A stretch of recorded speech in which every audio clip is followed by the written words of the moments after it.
Hey everybody, it's Paige Evans and welcome back to a new process video. I know it's been a minute, but who could use more hours in the day?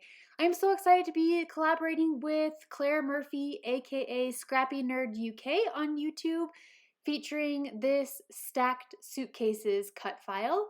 So the first thing I did was have my silhouette cameo cut out the cut file, and I used brown cardstock, which is something I don't think I've ever done. I've always cut from white or black cardstock, so changing things up a little bit here using brown textured cardstock from American Crafts. Now I am trying to decide which pattern papers I want to be the main focal elements of these 4 suitcases. They kind of remind me of vintage suitcases, so I pulled some of the more vintagey, wallpapery looking patterns from the 6x8 paper pad in my Wonders collection with American Crafts.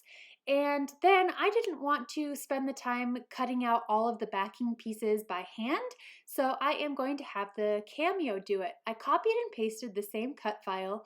I am releasing the compound path, deleting the outer shape, and then creating an offset for all of the pieces. And I'm making sure that the offset isn't touching, so none of the pieces are touching each other before I hit apply. And this turns every single piece of the design into an individual piece that's slightly bigger so it won't go through. And then sometimes I create the shape to help make backing it easier. I have literally backed hundreds of cut files, so if I'm going a little fast here, I do have other videos which I can link to that might explain this process a little bit more. I will offer this cut file with the backing pieces in my Etsy shop so that you can just go on ahead. You don't have to do this step.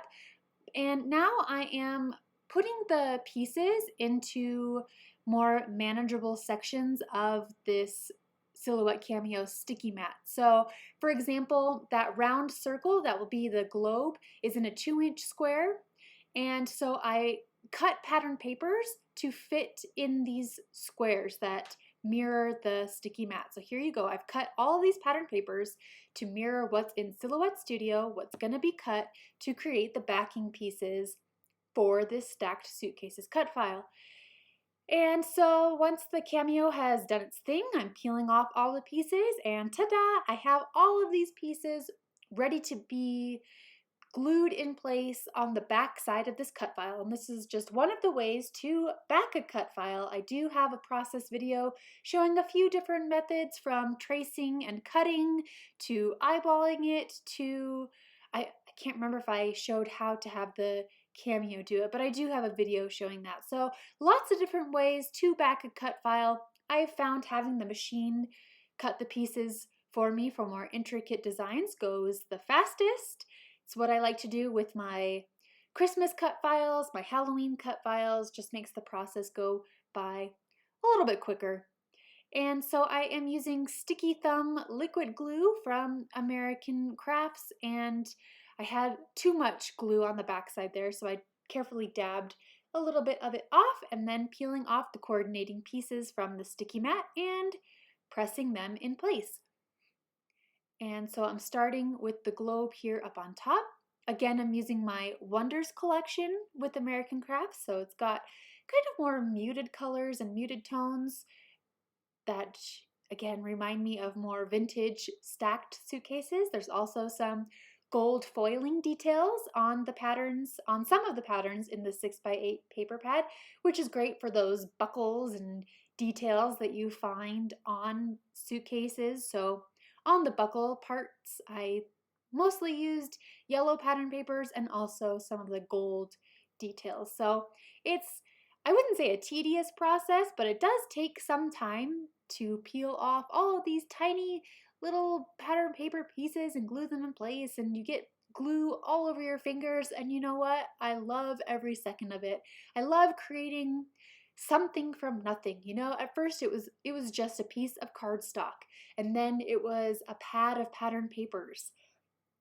But by having the machine cut out all of these pieces and gluing them in place, art is created, and that's just one of the things that I find most satisfying about scrapbooking and why I'm so passionate about this whole process, whether it's something that is really fast or something like this that takes some time to do. I enjoy every second of it, and I love the results of backing cut files with pattern papers and being able to pick and choose the colors that peek out from between all of the lines. And yeah, brings me joy. I hope it brings you joy too.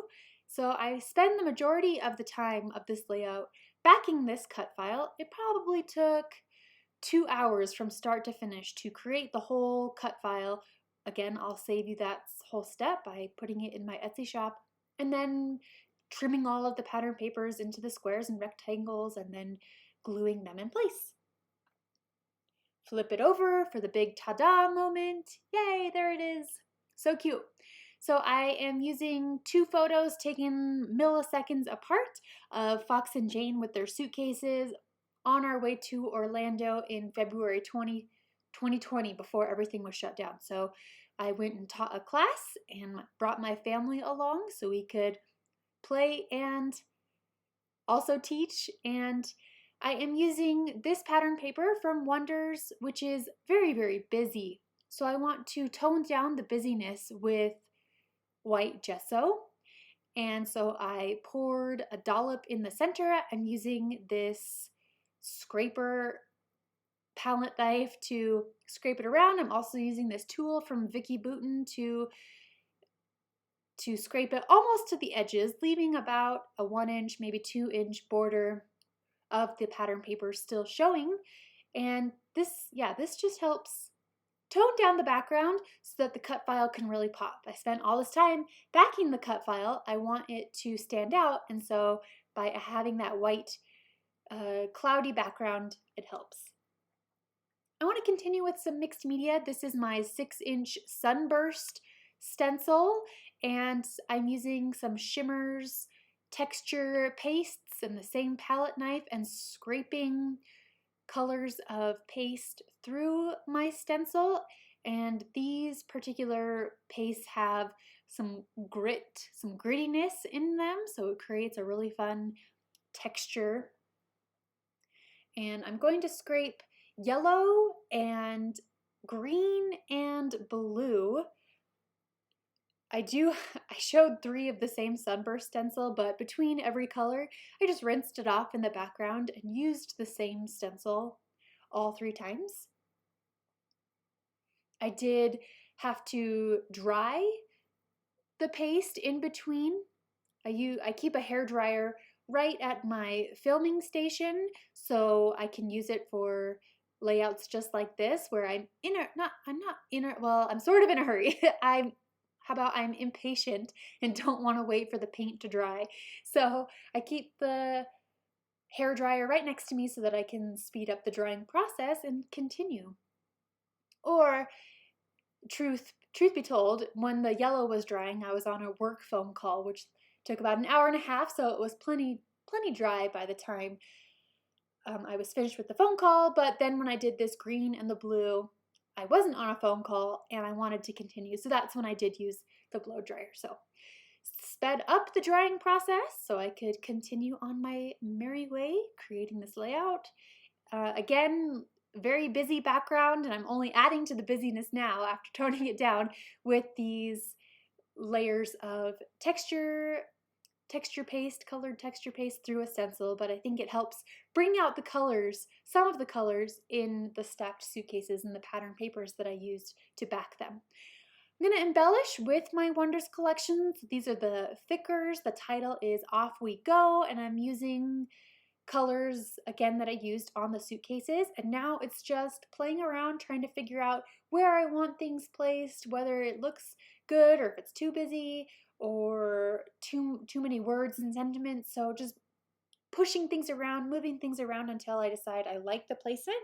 Once I decide I like the placement, then I go ahead and add adhesive onto the back to adhere everything in place permanently. So I've tucked 2 pennant stickers underneath. I'm adding photo corner stickers, going to go ahead and write my journaling on this mandala journaling spot with a dark blue pen. And I had a purple tag tucked into the mix there. In the end, I decided to take that off and thought about, oh, I am adding a trio of heart chipboard stickers just to continue with the embellishments all the way across the page. Thought about adding this tab sticker for the date, but I'll just write it down somewhere. And that, my friends, is the finished layout. Be sure to hop over to Scrappy Nerd UK's YouTube channel to see how she used this cut file. Thank you so much for watching and hope to see you again soon. Have a great day.